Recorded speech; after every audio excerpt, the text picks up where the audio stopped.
him about this. So this is like information that people should know. So when you are a brand new home purchaser and you first get the home, your taxes that will be paid out by your escrow is actually estimated from the prior owner's taxes.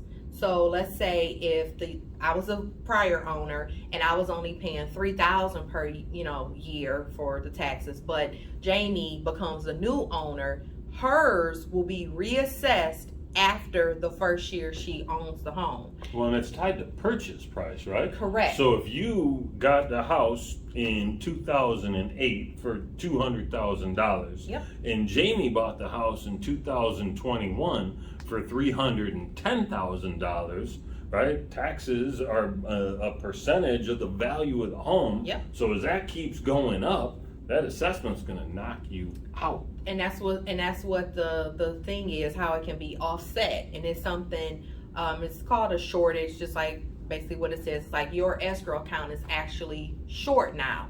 And it's short because what they anticipated to pay out, now they're paying out more. They still gonna pay it on your behalf, but they're not, it becomes in a negative on the escrow side because they've paid out other funds. They'll pull it from somewhere else and they'll pay it out on your behalf, but now you're short. So to fix the shortage, what do you think they do? Charge you more? They charge you more. All of a sudden, if you got that on auto pay and you hear that vacuum sound in your checking account and just suck that money right out. Yep, that's what they do. Mm-hmm. So to get rid of the shortage, what they do is the very first year you get short, they do the reevaluation. They say, hey, you short, your account is $2,000 short.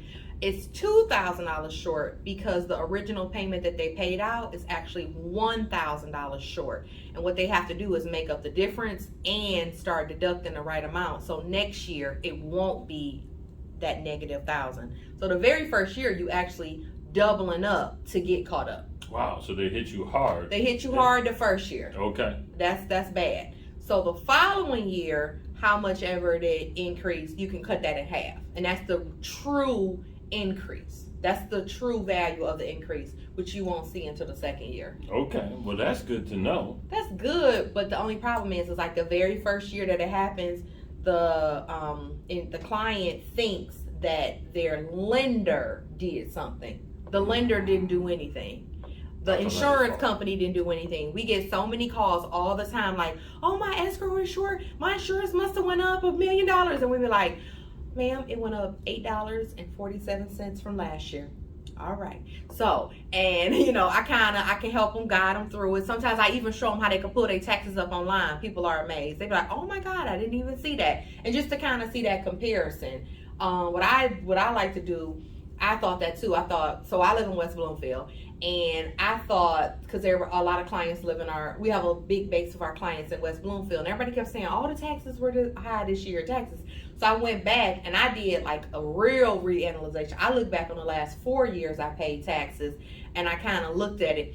It did a little, kind of this, but this year I'm paying less than I did 4 years ago. Really? And with the market going up, I was just thinking that, like, the market actually went up, but like the variations from like all the little things that's going up, down, it's like basically the same. It's like minuscule, but people always look at everything of like the right now. They don't look at the overall steadiness of it. That's what you want to see. Going from $3,000 to $3,100 is not an increase. Going from $3,000 to $6,000, yeah, now that's an increase. You're gonna notice that. But that little 100 there, 150 down, it just keep going back and forth. You should expect that.